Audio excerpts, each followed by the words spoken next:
friends. I'm Amala B. Thomas from Abu Dhabi.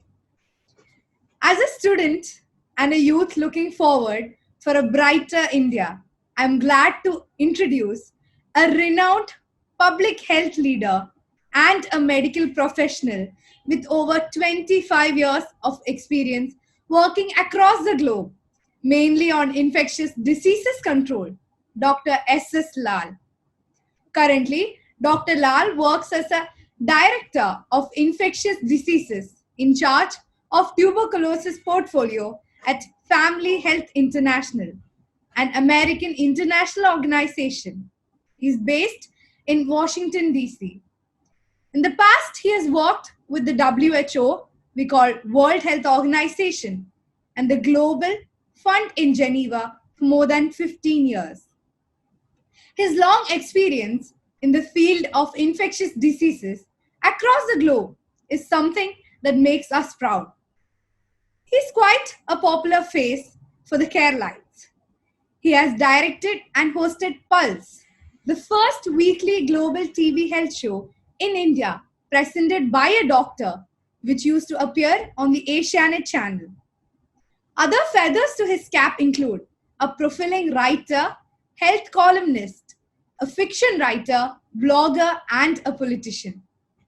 In politics, he is strongly aligned with the Indian National Congress. During his college days, he was a prominent student leader and was the chairman of the College Union of the popular University College in Trivandrum. During his MBBS days, he became the chairman of the Medical College in Trivandrum and led Medicos agitations in the late 80s. He still doesn't have any hesitation to proudly proclaim himself to be an ex-KSU leader and his continuing associations with the Congress Party.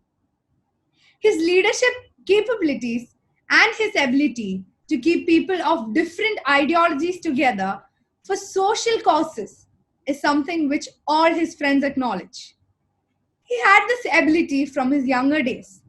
As soon as he became a doctor, he became the secretary of the Indian Medical Association in Trivandrum, the youngest secretary of the association to be in fact. Recently, Dr. Shashi Tharoor, on behalf of All India Congress Committee, AICC, has nominated Dr. S.S. Lal as the president of the All India Professionals Congress, AIPC's Kerala chapter.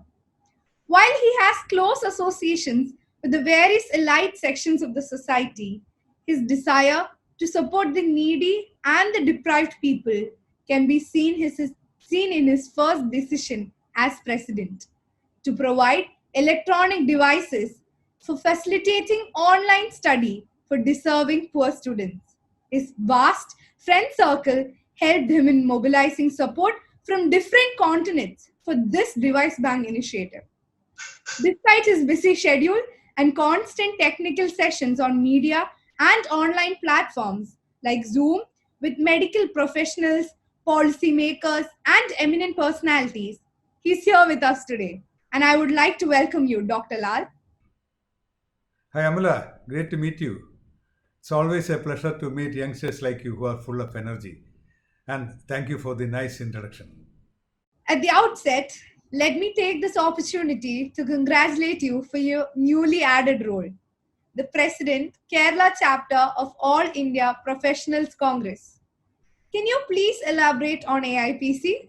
Thank you, Amala. All India Professionals Congress or AAPC is a department of Indian National Congress. This is the first organization that focuses on dreams and aspirations of professionals and entrepreneurs. As you know, entrepreneurs and professionals these days they are not heavily engaged in politics or they try to keep away from political activities. So Congress wants to bring all these groups to active politics through Congress politics, which is of course part of nation building. So my activities or my focus will also be to bring entrepreneurs and professionals to Congress politics and get them involved in inclusive politics or progressive politics. That's my whole purpose, and that's the purpose of the All India Professionals Congress also. Okay, Dr. S.S. Lal. You have grown through active student political days, if I'm correct. In the current environment, due to different reasons, there is a discredit to the student politics. And a new thinking is fast emerging to ban student politics in campuses. In India, we have a voting right for everyone above 18 years. And most of the youngsters will be students too. Do you think a ban on student politics is good, especially for a democratic country like India? No, campus politics should never be banned. We should not even think of banning student politics. Politics is not a bad thing. We are a democratic country. We need good politicians, administrators, scientists. We need all kinds of leaders for the future. So, unless students get involved in political activities, unless they understand what is the country and what is the politics, what are the dynamics in the country, how can we get good leaders for the future? So there are bad parts of the politics, a bad side of the politics. Similarly, there will be bad side of student politics also. People look at the agitations, student strikes, turning violent, attacking one another. These are bad parts. We have to eliminate these bad parts of politics, not the campus politics. Sure. So recently, I had an opportunity to participate in Mr. Rahul Gandhi's interaction with students during his last visit to the UAE. And I was overwhelmed by the way he motivates youngsters. However, we are sad that he is currently staying away from Congress party's leadership. Though he clearly expresses his well thought opinions on contemporary issues and holds discussions with eminent economists, technocrats, and professionals to find ways of dealing with current and post COVID scenario. As a professional, what is your opinion about the position taken by Mr. Rahul Gandhi? I would say Sri Rahul Gandhi is still a leader of the Congress. He has been our president for many years and he led the party very well. And now he decided to step down as the president of the Congress. That doesn't mean that he is not a national leader or he's not leading the Congress. That was his personal choice. And Congress should consider this as an opportunity for introspection, or this an opportunity for Congress party and congressmen to take up that challenge. Mr. Rahul Gandhi is still continuing in national politics. He is very active in the national front and he is reacting on all major issues. He's a parliament member. So he is giving an opportunity for Congress to take up this as a challenge. And maybe at some point he may come back as our president also. Yes. Yes, Dr. Lal. My father has a clear and strong political leaning and engagement in activities supporting Congress party. Generally, as you said, the families are hesitant to allow youngsters and women to enter politics, mainly because of the fear of their loved ones getting attacked or killed. As a person who has faced enough arrogance and muscle power tactics of the opposite political parties especially during your student days, what are your views on this subject and what is your advice to the new generation that is watching this interview? See, we are a democratic country and we know that there are multiple parties in the country. So, if all the parties are aiming at the welfare of the country and its people, why should there be clashes at all? But we know that the reality is different. Parties differ in their ideologies, parties differ in the way they work. So, that leads to clashes, which is wrong. So, you don't have to use muscle power or you don't have to verbally abuse someone to win over them. These are ideologies. So, muscle power doesn't have any role in winning over the other ideology.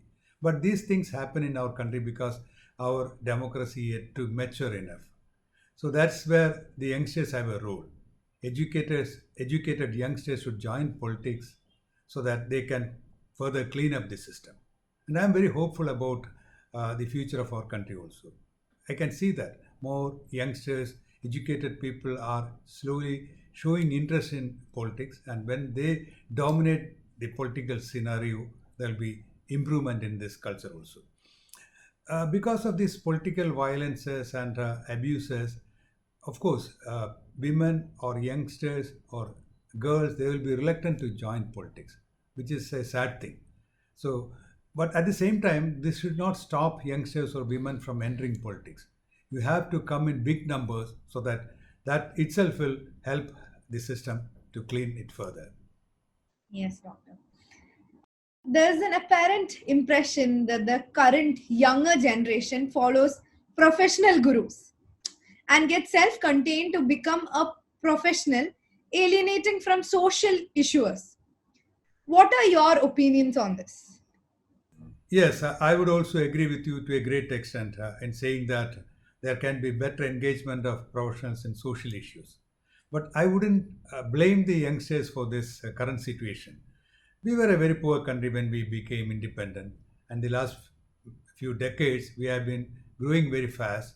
So our entire focus was on education, whether it is the country or a family.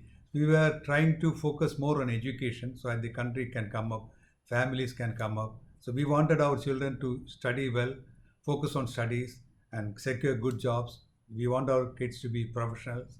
So the entire focus was on education. So that was taking us away, taking our focus away from social activities. So this is quite natural for any country which is growing like this. But at the same time, there are positive signs also. We can see a lot of youngsters, professionals getting involved in social issues. And the whole purpose of this All India Professional Contest is also the same. So bring more youngsters into politics, more professionals into politics, and into social activities, so to get them engaged in social issues. Yes, doctor. Uh, as you said, because of COVID, currently one of the worst affected sectors is primary education, in terms, especially in rural India, where online or TV classes are not accessible due to poor infrastructure and issues in device affordability. Even in Kerala, where there are better infrastructure and network of schools, we see big gaps. Many students are facing this problem. While I appreciate AIPC under your leadership is trying to close the gap in Kerala for school children, what are your immediate priorities and suggestions for the central and the state government to implement? Yes, all of us are going through a very difficult time. The whole world is affected because of this COVID pandemic. Nobody anticipated that we will be hit by such a huge calamity. So it's a new situation for all of us. I would say the group that is affected most, or the group that is facing the biggest burden, is students. So they had to shift from their conventional classroom studies to online studies. Not every child is getting facilities for such a transition. Many children in the villages, many children belonging to poor parents, they can't afford to buy such expensive gadgets to transform into online studies. So it's a responsibility of the government as well as the community to support the students in such a situation. Governments cannot solve all these issues. So community has to proactively support these students. That's where organizations like All India Professionals Contest has a major role. That's we are also trying to fill in. We are also trying to engage the community to help children by donating electronic gadgets, whether it can be computer, it can be smartphone or a tablet, and providing data for children, especially for poor children, so that they can also catch up with their studies. So it's a new situation. We have to face this, and so governments and community, they should focus especially on children's education. How can we bridge the gap in their online studies? Yes, doctor.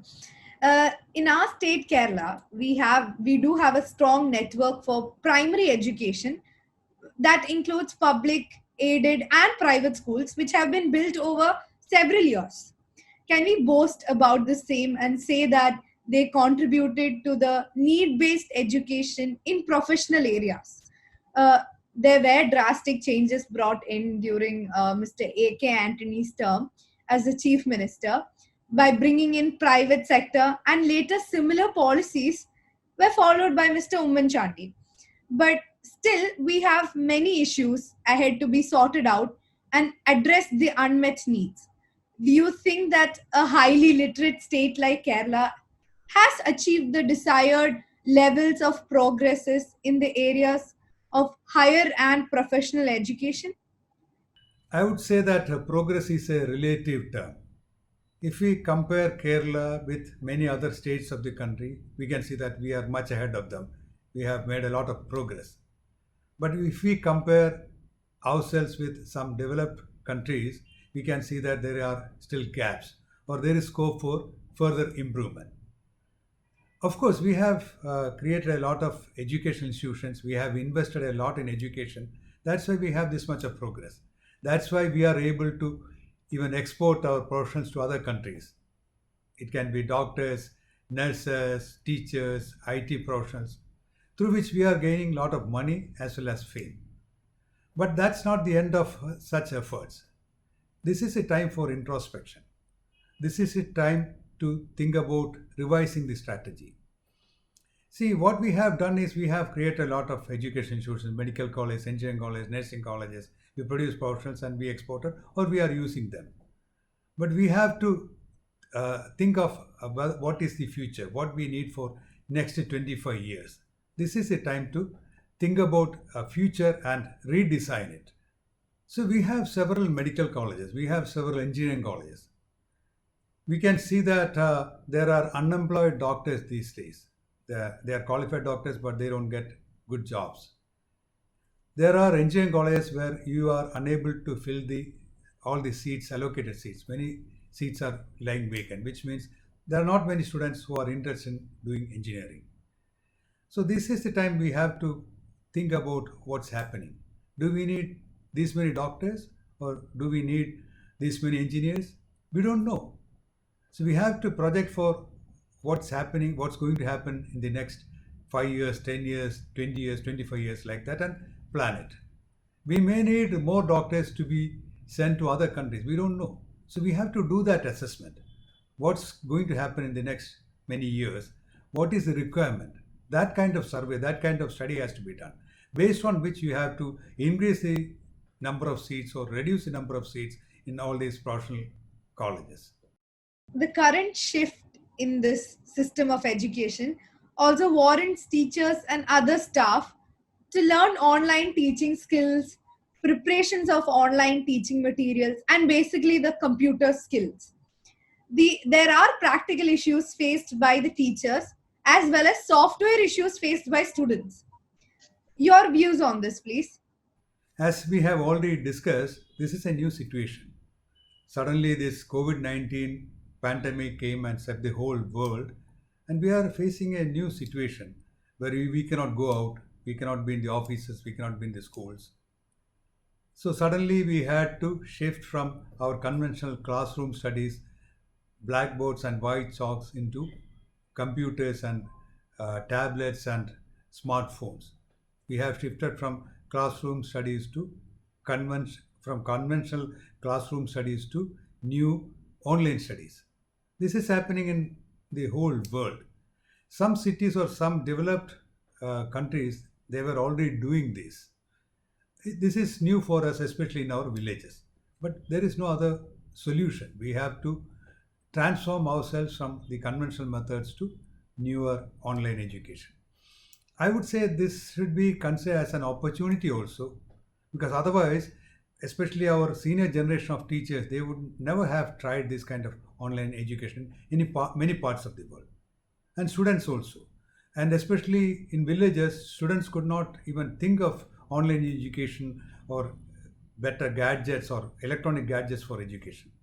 So they are also now getting support from government and non-government agencies. So this is a given situation. We cannot change it. So we have to adapt to it.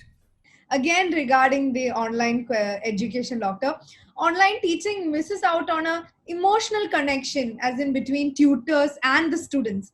Do you have any suggestions to overcome this issue? Yes, this online education is a new thing for the country, but that's a reality. So we have to adapt to it. The online education will not have all the advantages of classroom study. Children may not get one-on care from teachers. So that kind of interaction will be much less in online education. But this is the reality, and we have to be innovative. See, in the past, our look at our movies. They were silent movies in the initial days. They were black and white. then it became colorful, then it became 3D and all. Now you can watch movies on your cell phone. You have better access to all this media. Like that, we have to be innovative about education, online education. I know that it's already happening. Many teachers are finding innovative mechanisms to uh, interact with students in a better way. So that's going to happen. So we'll adapt to this situation. We have to be innovative. We have to make it more interactive. At some point, we'll be able to go back to our offices or schools. But by that time, I would say by that time, we'll become a better group of people. Become a better population who is very much aligned to technology, population that is using technology to a great extent. This is an opportunity, and we will gain the benefits of online education also because of this. Okay, doctor. As a public health expert, my next question is, what precautions and proactive steps are required for both students and teachers to maintain a physical and mental health, especially during these times? Because we have shifted our education from classrooms to online tools, there will be a lot of things students will be missing, especially younger children. They will not be having physical access to their teachers. They will not be meeting their friends. There will be a lot of psychological needs that have to be met with. So their parents have a role, and teachers also can proactively contact their children and keep in touch with them. And this is not the only thing that is being missed by children. Their physical activity. When they are in the school, they'll be playing, there'll be natural exercise. But when children are at home, and first of all, they cannot go out of home because many places we are facing lockdown and all. And their physical activity will be coming down. And they are at home, they'll be eating more food also. So children are likely to gain more weight. So that also have to be taken care of by parents. So there should be more interaction, online interaction among parents and teachers and students, so that their psychological and physical needs will be met with. Yes, doctor. Though you are based in the US, I have noticed that you have come down to support our state and the government in times of Nipah crisis and the two of the heavy floods in the recent years. In a highly politicized scenario prevailing in Kerala, it is astonishing to see that you find time for such actions. What was it that inspired you to do so, keeping your political ideologies and differences apart, and come to Kerala to support the LDF government? That's a good question. I didn't go to US because I want to migrate to US. What happens is I like certain jobs, I apply for that job, and when I get that job, I move to that country where that job is situated. So I have worked in East Timor also. At that time, it was the least developed country. That's why I went to Geneva also. I liked that job and I went to Geneva to do that job. That's why I moved to US also. I never wanted to migrate to US. So, and coming back to India for different reasons, because I live emotionally in India. Even though I physically live in the US, I emotionally and socially I live in India. So all my people are in India, all my relatives, all my friends are in India. So, and especially when the country or state is affected by a calamity, I want to go back to my own country. And I am indebted to this country and this state of Kerala because I had a very subsidized education in a government medical college. I hardly paid 600 rupees per year. This was heavily subsidized. Subsidized means government paid the or government made the expenses. Where is the money coming for the government? So it's people's money. People pay taxes and that's government's money. So this with people's money I did my medical education. So whenever the state is going through a calamity, whether it is natural calamity or a pandemic, whatever, I have to come back and help my state, my country. It may not be a major help, but I want to do my small part also. That's why I come to India or Kerala whenever there is a natural calamity or a pandemic. Lastly, doctor, when we discuss about COVID, then the US being the hardest hit country, do you think the US government is managing the crisis appropriately? I mean, compared to the US, what is your impression about the COVID pandemic management in Kerala? Do you think we could have done better as a medical professional and a public health expert? What are your views on this?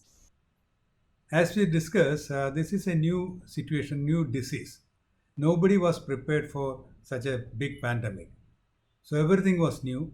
We took a few days to understand this is an infectious disease and this is spreading very fast. So by that time we had lost a lot of time, especially countries in Western Europe and countries like USA. That's why there was some confusion in the initial days. They did not know how to manage this. And political leaderships were also not listening to scientific experts. They were taking political decisions. That's why there were some errors in decision in the initial days.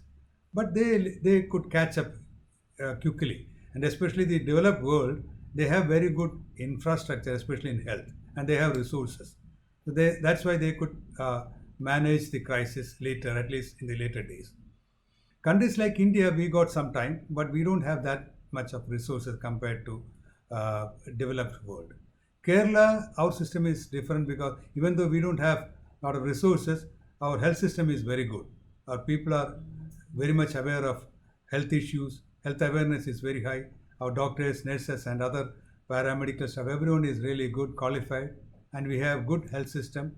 Our private sector is good. So that's why we were able to cope up with this situation. And we did a good job as a state. The government, the opposition, the political parties, the NGOs, people, hospitals, we all did a good job. But we cannot compare with ourselves with America. America is different, or Italy or other European countries are different. For example, Italy, they had large percentage of old age population, and they did not expect such a huge crisis. So their health infrastructure was not enough to face such a crisis. That's why a lot of people died there. America, same situation. They were not prepared to face infectious diseases crisis or pandemics. Of course, they had pandemics, they had epidemics like influenza and all, which was manageable. Such a huge crisis coming to a country like US, they were not prepared. So there is no meaning in just comparisons like that. Of course, there are strengths and weaknesses in every part of the world. Every health system has its own strength and weakness. Our weaknesses did not affect the management of pandemic because the number of cases were small in the initial days. As the number of cases increase, we will have to strengthen our health system. We have to be prepared more, which is already happening. So there can be failures in the past for any country. We don't have to look at those failures and criticize one another. We have to learn from these mistakes. And one thing which I can say is that whether it is US or a small country or poor country in Africa or whether it is Kerala, we are now well prepared. We are now more equipped to face any pandemics in the future years. Yes, doctor. We have a lot of expectations from AIPC in creating a large platform for and with the professionals to influence the Congress party's policy making and to create a new set of leaders who will be able to think rationally as well as objectively. Hope your leadership will contribute to the emergence of Hudke young Congress leaders. I thank you for spending time with us and sharing your valuable thoughts and experience. Thank you, Amala. I also enjoyed this interview, and it's always a pleasure to interact with youngsters like you. Youngsters are the future of our country.